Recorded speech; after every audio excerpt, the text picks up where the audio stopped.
सपनों के शहर मुंबई में मनराज ग्रुप पेश करता है मनराज व्यू, जो शहर के बीचों बीच एक घर खरीदने का मौका दे रहा है। आपके बजट के अनुकूल शानदार 1 BHK और 10 मंजिला टॉवर और कीमत सिर्फ 75 लाख रुपए। और यह सब उपलब्ध है कुर्ला अंधेरी रोड, साकीनाका मेट्रो स्टेशन और अंतर्राष्ट्रीय एयरपोर्ट के नजदीक। मनराज व्यू में घर होना यानी आराम और सुविधा का पूरा आनंद। जल्दी करें, अनुकूल बजट में ऑफर केवल सीमित अवधि के लिए। PM आवास योजना और लोन सुविधा भी उपलब्ध, शर्तें लागू।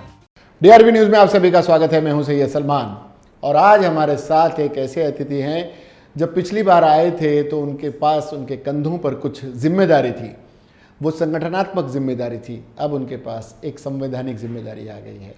भारतीय जनता पार्टी ने जिस व्यक्ति को विधान परिषद भेजने का निर्णय लिया, उनका नाम है राजहंस सिंह। राजहंस सिंह जी हमारे साथ हैं। राजहंस सिंह जी, आपका बहुत बहुत स्वागत है। जो पिछली बार हमने कहा कि जब आप आए थे तो चौपाल की जिम्मेदारी और कई संगठनात्मक जिम्मेदारी थी, इस बार आप विधायक के रूप में आए हैं। तो पहले तो आपको एक विधायक के रूप में ढेर सारी बधाइयाँ, ढेर सारी शुभकामनाएं, क्योंकि जिम्मेदारियां बहुत बड़ी हैं। एक आपका विधान परिषद में चुना जाना इस बीच शहर में बहुत ही चर्चा का विषय रहा, क्योंकि उसी कॉरपोरेशन को लेकर आपकी पहचान बनी। उसी कॉरपोरेशन ने आपको नगर सेवक बनाया, विपक्ष का नेता बनाया, गठन नेता रहे, आप विधायक बने वहीं से और अब उच्च सदन में गए विधान परिषद में। क्या फील आया होगा जब आपने उस माथा टेका होगा? देखिए, ऐसा है कि सलमान भाई, मैं जो कुछ आज हूँ, जो भी मुकाम मुझे मिला है, जो छोटा सा नाम मिला, इज्जत मिली, शोहरत मिली, जो भी मिला, वो उस मुंबई महानगर पालिका से ही। मैं वहीं पे पार्षद बना और 3 टर्म पार्षद रहा, 8 साल विरोधी पक्ष नेता रहा। उसमें मुझे अवसर मिला पूरे मुंबई शहर के लोगों का काम करने का और हर वार्ड में काम करने का और सभी लोगों का काम करने का और सभी समाज के, वो चाहे किसी भी समाज का हो। मोदी जी का नारा ही है, सबका साथ, सबका विकास और सबका विश्वास। उस नारे को लेकर चले और उसकी परिणाम ये हुआ कि मुझे कुर्ला से डिंडोसी भेजा गया और वहाँ भी के लोगों ने भी प्यार और आशीर्वाद दिया और मुझे वहाँ विधायक चुने। कुछ बातें हुई जो मैं 2017 में छोड़कर भारतीय जनता पार्टी ज्वाइन किया और सतत जो पार्टी ने आदेश किया उसको काम करते रहा। मेरे ऊपर जिम्मेदारी दी गई कि पूरे मुंबई शहर में चौपाल लगाइए, आप उसके संयोजक हैं।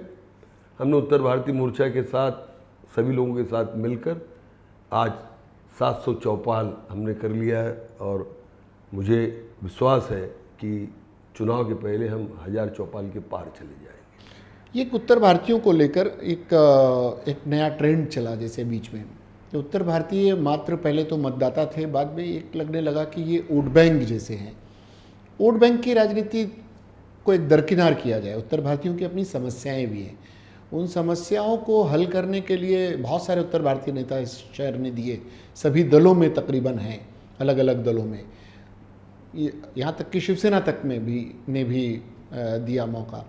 लेकिन उत्तर भारतीयों की समस्याएं जस की तस हैं, उसको लेकर कितनी गंभीरता दिखाई जानी चाहिए थी, नहीं दिखाई गई? और आपके मन में क्या चल रहा है कि अब एक मकाम मिलने के बाद? देखिए, ऐसा है, उत्तर भारतीय समाज जो है वो तबका जो है वो स्लम में रहता है, वो छोटी छोटी झुग्गी बस्तियों में रहता है। वो 8 नहीं 16 घंटा तक मेहनत करके काम करने का काम करता है, ईमानदारी से काम करता है, मेहनत करता है। वो सब्जी बेचता है, हाथ गाड़ी लगाता है, वो फ्रूट बेचता है, वो इस्त्री करता है, वो पान बेचता है, वो कोयला बेचता है।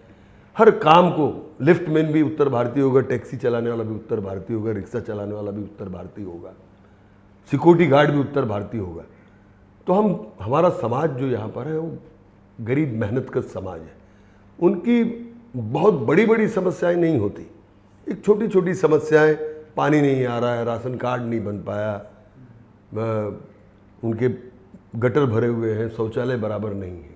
हमने जहाँ जहाँ चौपालें की, वहाँ के नगर सेवक, वहाँ के विधायक को हमने चौपालों में बुलाया और जहाँ हम क्वेश्चन आंसर करते हैं जी, उनकी समस्याओं का तुरंत समाधान। कुछ लोग बेचारों को तो वैक्सीनेशन लगाने के लिए ही नहीं जा पा रहे थे, ये उनकी समस्या थी। बहुत छोटी छोटी समस्याएं जी। बहुत बड़ी समस्या नहीं, क्योंकि हम गरीब लोग हैं, हम मेहनतकश लोग हैं। हम समस्याओं का जो अंबार, जो दौलतमंद होते हैं उनके पास समस्याओं का अंबार होता है, ये अंबार इनके पास नहीं है। तो इनकी समस्याओं पे ध्यान देने की आवश्यकता है। सबसे बड़ी बात यह है कि जो फेरी वाली पॉलिसी थी उस पर मैं काम कर रहा हूँ जी। और वो मेरी प्रायोरिटी होगी। मुंबई महानगर पालिका को और इस सरकार को फेरी वालों का हक अधिकार देना पड़ेगा। नहीं देंगे तो बहुत बड़ा मोर्चा हम सरकार को भी घेरेंगे और मुंबई महानगर पालिका को भी घेरेंगे। फेरी वालों की समस्याओं को लेकर एक बार फिर राजन सिंह जी का वो रूप देखने को मिल सकता है जो फेरी वालों की समस्याओं को दूसरे नेताओं की तरफ से नहीं देखने को मिला था। हालांकि इसके कई प्रस्ताव आए। आप चूंकि कॉरपोरेशन में रहे हैं, छोटी छोटी चीज़ों को आपने करीब से देखा है और छोटी समस्याएं क्योंकि आप समझ पा रहे हैं जो उनकी छोटी समस्याएं हैं, वरना हवाई नेता तो बहुत होंगे, आप ज़मीन से गए हुए हैं। ऐसी समस्याएं जो फेरी वालों की हैं, छोटी छोटी जगहों पर उनके साथ में दुराव का भाव रखने जैसी समस्याएं हैं, इन समस्याओं को लेकर सड़कों पर उतरने से ज़्यादा ज़रूरी है कि सरकार को उनका ध्यान आकर्षित करवाया जाए। ऐसे मामलों को आप किस तरह से हैंडल करेंगे? क्योंकि अब जैसे विरोधी पक्ष नेता होकर आप सवाल उठाते थे, अब भी आप विपक्ष में ही हैं, लेकिन सवाल उठाने का नज़रिया आपका बदल गया होगा। देखिए, ऐसा है कि मैं आज भी विपक्ष में ही रहूँगा। विधान परिषद में ये आवाज़ उठेगी, विधानसभा में मेरी पार्टी की तरफ से आवाज़ उठेगी। ये मेरी आवाज़ नहीं होगी, ये पूरे भारतीय जनता पार्टी की आवाज़ होगी। विधानसभा में नेता प्रतिपक्ष आदरणीय देवेंद्र जी को मैं जो माहिती के अधिकार में निकाल रहा हूँ मुंबई महानगर पालिका से, वो पूरा ब्रीफ करूँगा और हाउस में वो आवाज़ उठाने की बात करूँगा। मैं नेता प्रतिपक्ष आदरणीय प्रवीण जी को वो दूंगा और उनसे डिबेट करवाऊंगा और उस डिबेट में हिस्सा लूँगा। ये मेरा तरीका होगा कि मेरी पार्टी उस बात को उठाएगी, उस समाज के हक को, उसके हक को और उसके अधिकार को।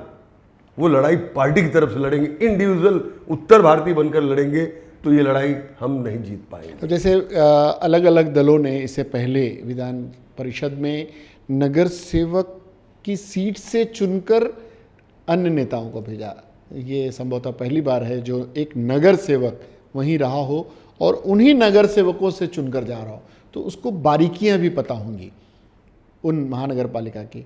तो आपको लग रहा है कि महानगर पालिका पर कहीं ना कहीं एक कंट्रोल भी आपके जाने से विपक्ष के रूप में आने की गुंजाइश और फिर सत्ता पक्ष में आपको लाने की भी जिम्मेदारी बढ़ेगी अब आपकी? कंट्रोल से ज़्यादा मुझे लगता है कि मेरे पार्टी ने ये विचार किया कि मुंबई महानगर पालिका में ये 15 साल निकाले हैं और जैसे आपने कहा कि सलमान भाई की बारीकियों को मैं खूब समझता हूँ और इनके भ्रष्टाचार को जो शिवसेना वहाँ पर 25 साल से कर रही है उन भ्रष्टाचारों को समझता हूँ। उसे किस प्रकार से लोगों के सामने रखना है और उनको किस प्रकार से दबाव में लाना है और किस प्रकार से मेरी जो पार्टी भारतीय जनता पार्टी है वो महानगर पालिका में आक्रामक होकर हमला करे और उनके भ्रष्टाचार को सामने रखे। इन सब चीज़ों को देखते हुए ही मुझे ऐसा लगता है कि मेरे समस्त नेताओं ने बहुत कुछ सोचकर ये किया होगा। और आपके आने से एक ये भी हुआ है कि दूसरे दल भी बड़ा जाग गए हैं और आपको विधान परिषद में भेजे जाने का एक दूसरा रूप ये देखने को मिलेगा कि कई दल दावे कर रहे हैं कि अब हम उत्तर भारतीय लोगों को नगर सेवक के चुनाव में बहुत सारी सीटें देंगे, ज़्यादा सीटें देंगे, जीतने वाली सीटें देंगे। तो एक दबाव तंत्र तो काम कर गया आपके नाम का। देखिए, ऐसा देंगे नहीं देंगे वो अलग है। हाँ, जो लोग कह रहे हैं उनकी पहले से ही उनका रिकॉर्ड रहा है। ऐसी पार्टियां जो कह रही हैं उसमें मैं रह के आ रहा हूँ और जो कह रहे हैं व्यक्तिगत रूप से वो किस मानसिकता के हैं वो देखने को मिल रहा है कांग्रेस में ही, रास्तों पर ही, कि किस प्रकार से विधायकों के साथ दुर्व्यवहार करना, और वो भी उत्तर भारतीय ही है जिनके साथ दुर्व्यवहार किया जा रहा है, वो उत्तर भारतीय समझ रहे हैं। और कितना देंगे, लेकिन इतना मैं ज़रूर कहूँगा कि भारतीय जनता पार्टी की तरफ से ज़्यादा उत्तर भारतीयों को मुंबई शहर में टिकट दिया जाएगा। टिकट ही नहीं दिया जाएगा, जवाबदारी और जिम्मेदारी ली जाएगी कि उनको जिताया जाए और उनको महानगर पालिका तक पहुंचाया जाए। ये जो छलावे हैं, ये चौपाल देखकर जो बौखलाए लोग हैं, ये कल के आए हुए लोग हैं, ये ज़्यादा समय तक चल नहीं पाते, ये बहुत लंबी दूरी तय करके यहाँ तक आना पड़ता है और वो भारतीय जनता पार्टी वो दूरी तय कर पहुँच रही है वहाँ तक। तो आने वाले दिनों में आपकी प्रायोरिटी, जैसे आपने फेरी वाला बताया, उत्तर भारतीयों की समस्याओं के साथ, चूँकि अब आप एक संवैधानिक पद पर पहुँचेंगे और एक जिम्मेदारी भरा पद है आपके पास में और पूरे महानगर पालिका का प्रतिनिधित्व करेंगे आप, तो और अन्य उत्तर भारतीय के अलावा भी लोग आपसे संपर्क करेंगे और उनकी समस्या होंगी, तो ऐसी कुछ समस्याएं मुंबई शहर की जिसे आपने सोच रखा हो कि अब इन चीज़ों को लेकर अपने को आगे बढ़ना है? पहली तो बात ये कि जनप्रतिनिधि जो होता है, वो इलेक्टेड हो या सेलेक्टेड हो, जी जी, वो सबका होता है। हयात लेकर चलो, कायनात लेकर चलो, चलो तो सारे ज़माने को साथ लेकर चलो। वो चाहे हिंदू है, वो मुस्लिम है, वो सिख है, ईसाई है, जी जी, वो इंसानियत का एक पुतला है और उसकी सेवा करने का वो जिम्मेदारी, जवाबदारी ऊपर वाले ने हमें दी है। जी बेशक, हम सभी जनप्रतिनिधियों को दी है, वो ईमानदारी से वो करने की बात है। लक्ष्य तमाम समस्याओं का समाधान करते हुए लक्ष्य एक ही है, मुंबई महानगर पालिका में भारतीय जनता पार्टी का महापौर बैठाना और इस मुंबई को समस्या से समाधान लाना।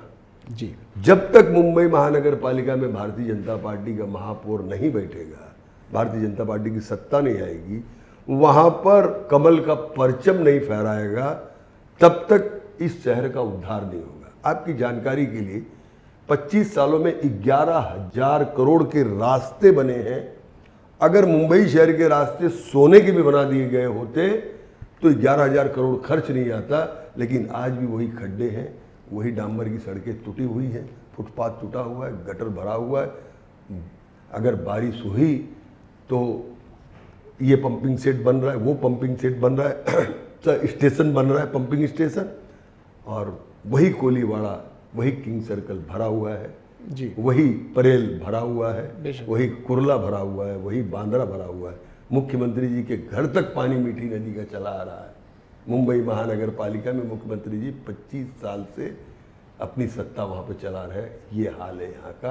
अस्पतालों की दुर्व्यवस्था है, सारी की सारी दुर्व्यवस्था। 40,000 करोड़ की सबसे बड़ी महानगर पालिका मुंबई की, एशिया की सबसे बड़ी महानगर पालिका। एक सत्ता, एक ताकत, एक सरकार है, और उसके बजट को कॉन्ट्रैक्टर और शिवसेना के लोगों ने उसको महानगर पालिका को धन उगाही का अड्डा बना रखा है। वहाँ से उनको हटाना है और मुंबई की जन जन तक जो भी समाज के लोग हैं, मुंबई को मुंबई शहर की तरह बनाना है। ये संकल्प भारतीय जनता पार्टी का है और उसको पूरा करने का काम भारतीय जनता पार्टी ही करेगी। मुंबई महानगर पालिका में अपनी सत्ता स्थापित करके ही किया जा पाएगा ये काम। हालांकि एक सवाल है आपसे, सीधे सीधे इसलिए नहीं जुड़ा है क्योंकि आप बाहर आ चुके हैं अब उससे। वो आक्रामकता जो आपके दौर में थी, अब विपक्ष में थे तो वो आक्रामकता देखने को मिलती थी। अब चूँकि सत्ता में, राज्य में सत्ता में भागीदारी होना और महानगर पालिका में विपक्ष में बैठना, ये दो अलग रूप हो जाते हैं, तो वो आक्रामकता आपको देखने को नहीं मिल रही है। तो ये इस कमी को विपक्ष में रहते हुए आप पूरा कर पाएंगे?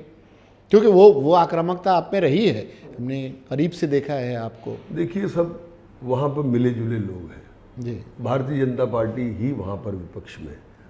और सबसे बड़ी बात ये होती कि जनता के हक के लिए, गरीबों के हक के लिए, उनके अधिकार के लिए आपके यहाँ पर दर्द होगा तो ही आक्रामकता निकल आएगी, तब आप लड़ पाएंगे। अगर सिर्फ जबान पे ही है और यहाँ कुछ नहीं है, दिल कहीं और है, दिमाग कहीं और है, तो आप आक्रामक कभी नहीं हो पाएंगे। तो शायद इसीलिए कमी है, एकदम कमी है, क्योंकि सिर्फ जनता को बरगलाने का काम कर रहे हैं वहाँ पर। नहीं तो आप देखिए, पीपी किट्स कोरोना काल को भी उन्होंने उपलब्धि बना लिया पैसा कमाने का। पीपी किट्स से लेके, दवा से लेके, बेड से लेके, जंबो हॉस्पिटल्स बनाने में भी अपने अपने अजीजों को कॉन्ट्रैक्ट देने का काम किया। उसकी स्पेशलिस्ट है कि नहीं, ये कभी उन्होंने सोचा नहीं। बस काम दो, एक बेड 5,000 का, एक पंखा 4,000 का, इस प्रकार से ये भारतीय जनता पार्टी की सत्ता आएगी, इनके भ्रष्टाचार निकलेंगे और बहुत सारे लोग जेल जाएंगे। तो ऐसी स्थिति जब बन रही है तो आपको लग रहा है कि उत्तर भारतीय पूरी तरह से एक राजहंस सिंह के नाम पर नहीं, एक उत्तर भारतीय जैसे आपकी चौपाल है, चौपाल के आयोजन है, चौपाल के साथ में जुड़े हुए लोग हैं, ये एक पूरा कुनबा जिस तरह से आगे बढ़ रहा है, आपको लग रहा है कि आपकी तरफ आ जाएंगे? सलमान भाई देखिए, ऐसा है, आज देश को प्रगति पथ पर आगे लेके जाने का काम विश्व के मंच पर परम आदरणीय देश के प्रधानमंत्री मोदी जी कर रहे हैं। दिन रात मेहनत करके इस देश को आगे लेके जाने का काम कर रहे हैं। उत्तर प्रदेश को योगी जी लेके जाने का काम कर रहे हैं और हमारे समाज के लोग उत्तर प्रदेश से ही कनेक्टेड लोग हैं। और मुंबई शहर में जो भी विकास हुआ 5 साल तक, वो देवेंद्र फडणवीस ने किया है। आदरणीय देवेंद्र फडणवीस ने, आप देख रहे हैं, 300 किलोमीटर का मेट्रो का काम ऐसा जोड़ा, वो काम 5 साल में आप देखिए कि कहां से कहां पहुंच गया। और ये जो 2 साल है, सीढ़ी तक नहीं बन पा रही स्टेशनों की, जो स्टेशन बनाए जा रहे मेट्रो की, उसकी सीढ़ी तक नहीं बन पा रही, क्योंकि इनका काम चालू हो गया भ्रष्टाचार का, लूटने का काम। इनको श्रेय क्यों मिले? मुंबई की जनता भुगत रही है। आज अगर ये सारे मेट्रो अगर देवेंद्र जी होते तो ये चालू हो गए होते। सबसे बड़ी समस्या ये है, उनकी जो पीड़ा है कि देवेंद्र जी, मुंबई शहर को आप मत देखिए, आप पूरे महाराष्ट्र को देखिए। पहले के मुख्यमंत्री पूरे महाराष्ट्र को देखते थे, मुंबई को नहीं देखते थे। आप देखिए, अगर देखते फर्क। तो घाटकोपर से वर्सोवा तक 8 साल लगा, 9 साल लगा बनने में, 4-5 स्टेशन के मेट्रो, और 5 साल में 300 किलोमीटर। ये एक 9 किलोमीटर 10 किलोमीटर और 300 किलोमीटर 5 साल में हुआ। दर्द शिवसेना का यही है कि हमें मुंबई को लूटने दीजिए, आप मुंबई में इंटरफेयर मत करिए। तो मोदी जी, योगी जी, देवेंद्र जी, इनके तीनों जन के रहने से मुंबई का उत्तर भारतीय समाज, हिंदी भाषी समाज, वो भारतीय जनता पार्टी से अटैच्ड है, लगा हुआ है। राजहंस की वजह से नहीं, राजहंस तो एक सिपाही है जो झंडा लेकर चलेंगे, लेकिन हमारे नेताओं के काम करने की पद्धत से सारे उत्तर भारतीय समाज, हिंदी भाषी समाज भारतीय जनता पार्टी के परचम के नीचे आज इंतजार कर रहा है कि महानगर पालिका का चुनाव का बिगुल बजे, अब आए ये इनको दिखाने का रास्ता और कमल को जिताने का रास्ता, ये करने का काम तो उत्तर भारतीय जनता। ये जो संघर्ष देखने को मिलेगा, ये बड़ा रोचक होगा। भारतीय जनता पार्टी के रूप में जिस आक्रामकता, वो जो बार बार मैं कह रहा हूँ कि आपको देखा गया है, वो आक्रामकता मुंबई महानगर पालिका के चुनाव में देखने को मिलेगी। उत्तर भारतीय समाज को जोड़ने, अच्छा, चौपाल जारी रहेगा? चौपाल एकदम जारी रहेगा। चौपाल चुनाव के बाद तक भी चलाएंगे, क्योंकि चौपाल, हाँ, ये जनसंपर्क का एक बेहतरीन जरिया आप लोगों ने जरिया है। हमारे समाज के लोग किन किन छोटी छोटी बस्तियों में, गलियों में, स्लम में रहते, वहां तक हम पहुंच रहे हैं। उनकी समस्याओं का असली अगर समाधान होगा तो इस चौपाल के माध्यम से होगा, और वहां तक लोग, नेता पहुंचेंगे उनकी गली तक, और गली तक जाकर, उनके दरवाजे तक जाकर उनका काम और उनका विकास करने का काम भारतीय जनता पार्टी चौपाल के माध्यम से ही करेगी। राजीव भैया, अभी आए हैं, आपका काफ़ी जिम्मेदारियां आपके ऊपर आएंगी, समय समय पर हम आपसे संपर्क करते रहेंगे। आपके साथ उन गलियों में जाने का पुराना अनुभव रहा है, दोबारा फिर हम आपके साथ चाहेंगे कि उन गलियों में जाएं, लोगों से संपर्क हो, उनकी समस्याएं हम भी समझें, आप तक पहुंचाएं। कोशिश यही होगी कि समाज को जोड़ने का काम बेहतरीन तरीके से हो। राजनीति एक तरफ, आपका राजहंस का राजयोग जो हमारा रहा है कि वो चल पड़ा है, तो उम्मीद करते हैं कि कुछ बदलाव देखने को मिले। राजनीतिक ना हो, सामाजिक ही सही, लेकिन हो। इस बदलाव की तरफ हम आपको ढेर सारी शुभकामनाएं देते हैं। और अभी तो आपका सफ़र शुरू हुआ है, ये नया सफ़र एक गैप के बाद, तो उम्मीद करते हैं कि आगे बहुत कुछ आपके साथ देखने को मिले और हम आपके साथ सहयोगी के रूप में चलते रहेंगे। फिलहाल DRU न्यूज़ में आने के लिए आपका बहुत बहुत शुक्रिया। आगे की जो भी आपकी मराठी में कहते हैं वाटचाल, उसके लिए आपको ढेर सारी शुभकामनाएं। ये हमारे साथ राजहंस सिंह जी, कई बातें, कई प्लान्स, कई राजनीतिक एजेंडे, और चौपाल तो जाहिर सी बात है कि जिसकी जिम्मेदारी उनके ऊपर है। आगे बढ़ने पर क्या रूप लेती है, कैसा रंग दिखाती है, इसमें DRV न्यूज़ राजन सिंह जी के साथ साथ चलती रहेगी। फिलहाल के लिए राजन सिंह जी को, DRV न्यूज़ की पूरी टीम को और मुझे दीजिए इजाज़त। इसके बाद भी खबरों का और कार्यक्रमों का सिलसिला जारी रहेगा। देखते रहिए DRV न्यूज़। जय हिंद। धन्यवाद।